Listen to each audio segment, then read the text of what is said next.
Hey, what's going on, guys? Welcome back to the Bro Tell. Today I'm going to be talking about the new units that just came out, being Efron, Erica, Selith, and Julia. I'm just going to give you my thoughts on these characters and give you my 2 cents on whether or not you should pull for these guys. Yeah, so let's talk about Efron first. I'm going to quickly go over the stats and skills so then I can talk about the whole kit.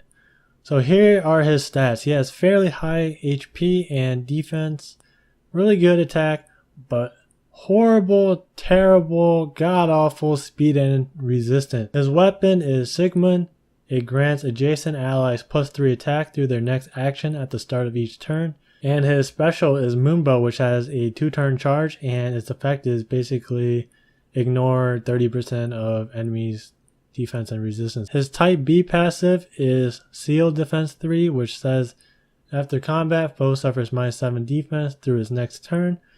His type C passive is Threaten Defense 3, which inflicts -5 defense on foes within 2 spaces through their next actions at the start of each turn. So his stats make me want to label him as a tank, but the skills just don't back it up. And since Efron doesn't have a lot of speed, I don't think he's the type of unit to be running into multiple enemies.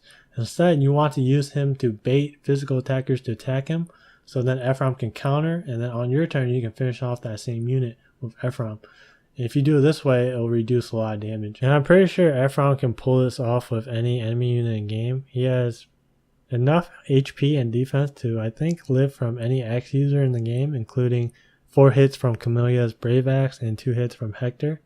But it depends how these stats are allocated. I like all his individual skill effects, but I don't like how some of them are together. Like, for example, his passives, Seal Defense 3 and Threaten Defense 3, both these effects actually don't stack. So Efron doesn't give a unit like -12 defense. He can only give them -7 or -5. It's either one or the other. Like, they don't stack. I like his special skill is on 2-turn charge, so it's very short. But since Efron can't attack 2 times against most units, he won't be able to get that charge up faster than normal units would. I think if Efron had Luna, it'd be a lot better because how slow he is. It'd be a lot better if he could ignore 50% rather than 30%, because he needs that 1-hit kill. Well, I mean, that's just me. Maybe he can already 1-hit kill with 54 attack and all these defense reduction skills. I mean, that's pretty much Efron. I think Efron gets kind of overshadowed by some units. If you want a beefy Lance character, then you would use Effie. And if you want a high damage Lance character, then you would use Katria. If you want someone that can support your team, then you would use Azura. So I don't really see Efron being better than those 3 units. Now the question is, should you pull for him? If you don't have a good Lance unit, or if you just like Efron, then go ahead and pull for him. Otherwise, I would tell you to save your orbs. So the next person on the list is Erica. She has very, very good stats. High HP, decent attack, high speed, decent defense, and decent resistance. Her weapon is Siglinde. It grants adjacent allies +3 attack through their next action at the start of each turn. So it's basically the same as Efron's. Her assist is Pivot. Unit moves to the opposite side of adjacent ally, so she gets to move 2 times and potentially move 4 spaces by jumping over someone. She has 2 passives. Her first passive is Drag Back. If unit initiates attack, the unit moves 1 space away after combat. Foe moves into unit's previous space. Her second passive is Hone Speed 3. It grants adjacent allies +4 speed through their next action at the start of each turn. So she has 2 buffing effects, one giving your allies +3 attack and the other giving them +4 speed. And she can use Pivot to get into position to use these buffing effects easier. You can jump over someone, and that's already 1 unit next to her, and then you can just move your other units closer to her. You can also use Drag Back as a ally gap closer ability. You can like kill a unit, and then she moves backwards 1 space, so then that moves her closer to her teammates to get into position to get buffed up. Overall, I really like her skills. They mesh well together. Her stats are very good. Definitely a good unit, and you should definitely pull for her because I think she is the best unit in this banner.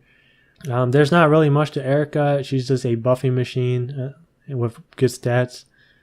So let's just move on to the next one. Alright, so the next unit is Selith. He has very, very high HP, very high attack, low speed, decent defense, and low resistance.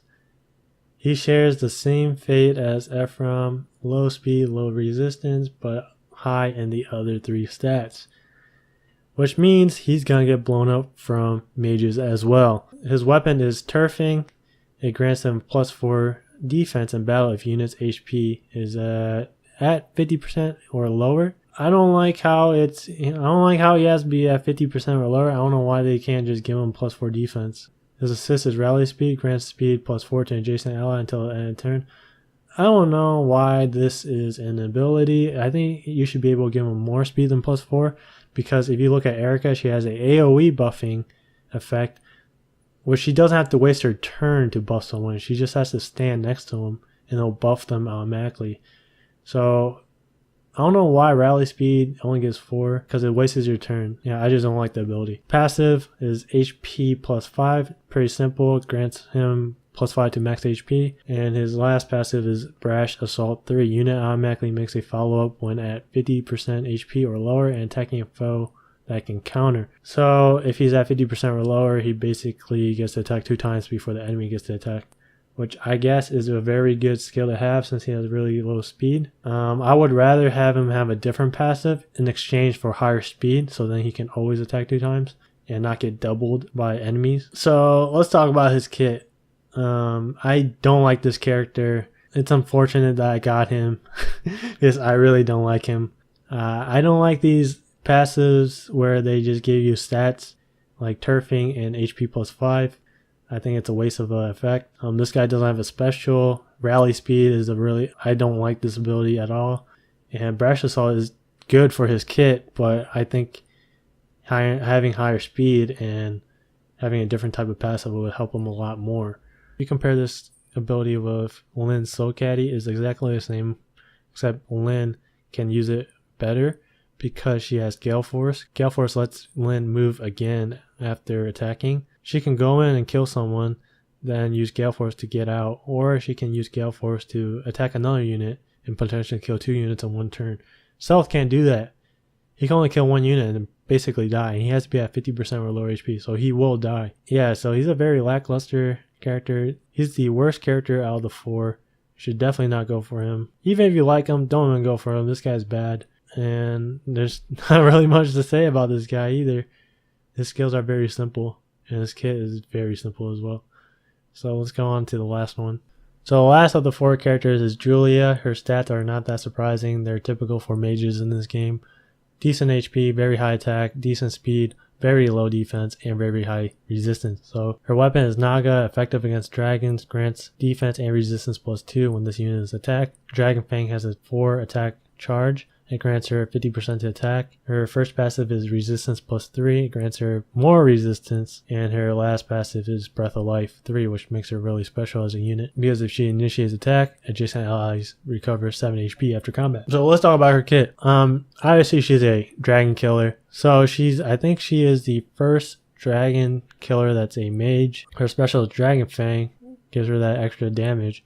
I think it's very good for her to have this ability because she has low speed. I don't think she's able to double most units in the game, being at 23, 26, 30 speed. So giving her 50% to attack lets her be able to one-shot people, and that's very good for a slow speed unit. +3 resistance is something that she probably didn't need. I think it would have been a lot better if she had +3 speed or +3 attack. Breath of Life 3 is really what makes her really good. You can replace your healer with Julia, so then you can also have another offensive option on your team rather than just a healer that's basically just a heal bot. So overall, I think Julia is really good. She's, I think, the second best out of the 4 characters. Number 1 being Erica, Julia number 2, Efron 3, and then 4 will be Selith. If you don't have a dragon killer like Lynn, Marth, and Crom, then Julia would be good to pick up. If you don't have a good mage character, Julia would be good to pick up. And also, if you don't have a healer, Julia is good to pick up. So definitely go for her. I think she's worth the pull. Alright guys, so this was my review of these 4 characters from the new banner.